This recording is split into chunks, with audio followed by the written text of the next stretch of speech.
রাধে রাধে বন্ধুরা, তোমরা সবাই ভালো আছো তো? আমি খুব খুব ভালো আছি।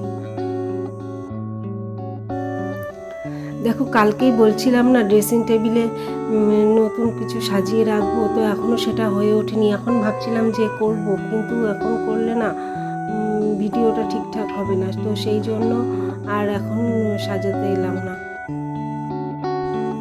তাই যেমন আছে তেমনই মুছে গুছিয়ে রাখছি, পরে টাইম পেলে আবার নতুন করে সাজিয়ে গুছিয়ে রাখবো।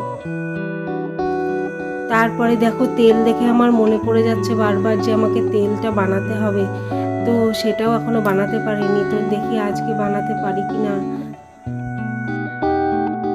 তেল বানানোটা তোমাদের সাথে শেয়ার করতে পারছি না, তাহলে ভিডিওটা অনেকটা লং হয়ে যাবে, তোমরা বোর হয়ে যাবে। তোমরা যাতে বোর না হও তার জন্য আমি ছোট ছোট ভিডিও করি।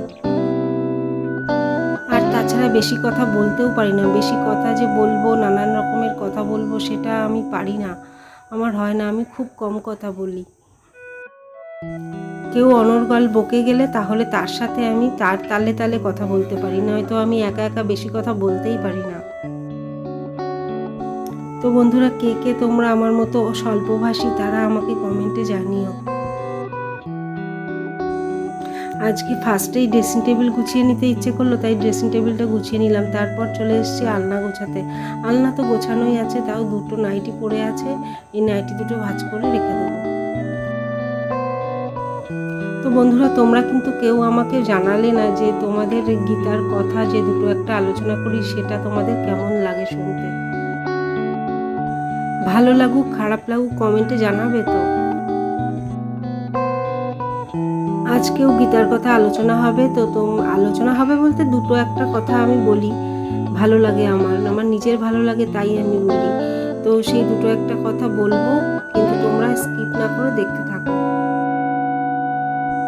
তো দেখো, আলনা তো গোছানো হয়ে গেছে, কিন্তু মোছা এখনো হয়নি, তাই আলনাটা আগে মুছে নিচ্ছি। আর তোমরা তো জানোই, আলনা, খাট, ড্রেসিং টেবিল আমি ভালো করে ডিজাইনগুলোও ভালো করে মুছি। ডিজাইনের ফাঁকে ফাঁকে না ধুলো জমে থাকে, তো ডিজাইনগুলো যদি না মুছি তাহলে ধুলোর জন্য গ্লেজটা আর বোঝা যায় না।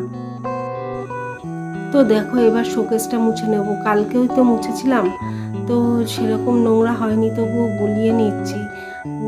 রান্নাঘরে তো অনেক কাজ আছে, রান্নাঘরের কাজগুলো পরে করব, আগে আমি ঘরের কাজগুলো সেরে ফেলি।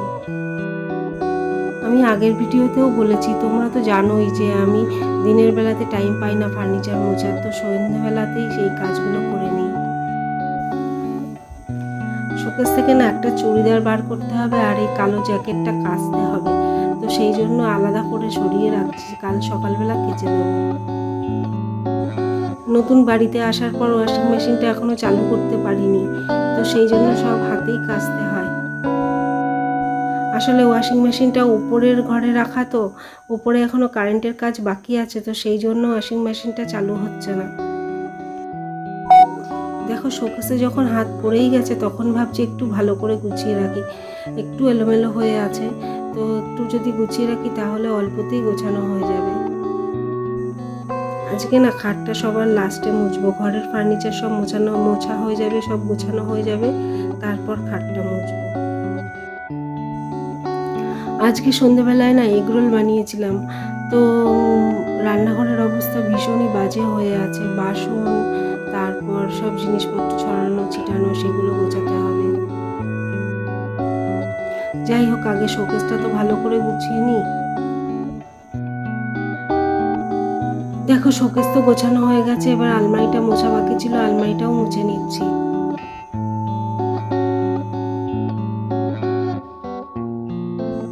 এবার মুছে নেবো জানলার গ্রিলগুলো। তো জানলার গ্রিলে না ধুলো সেরকম পড়েনি, কয়েকদিন কি এক সপ্তাহ হয়নি মুছেছি, তো সেই আবার আজকেও মুছে নিচ্ছি। তো পরিষ্কার থাকতে থাকতে মুছলে তো কষ্ট কম হয়, সেই জন্যই মুছে নিচ্ছি। তো বন্ধুরা, গল্পে গল্পে তো অনেকটাই টাইম কেটে গেল, আর আমার ঘরের কাজও প্রায় শেষ হয়ে আসছে, কিন্তু গীতার দু একটা কথা বা কৃষ্ণা কোয়েটস দু একটা, সেটা তো বলা হয়নি, তো বলবো এবার। কৃষ্ণ ছাড়া আর কাউকে সম্পূর্ণরূপে বিশ্বাস করো না। মানুষকে ভালোবাসো, কিন্তু তোমার পূর্ণ আস্থা শুধু কৃষ্ণের উপরই রাখো। তো বন্ধুরা, দুটো একটা করে কৃষ্ণা কোয়েটস তোমাদের কেমন লাগছে আমাকে কমেন্টে জানিও। তো বন্ধুরা দেখো, ঘরের কাজ তো সব হয়ে গেছে, শুধু খাটটা মোছা বাকি ছিল, খাটটাও মুছে নিয়েছি।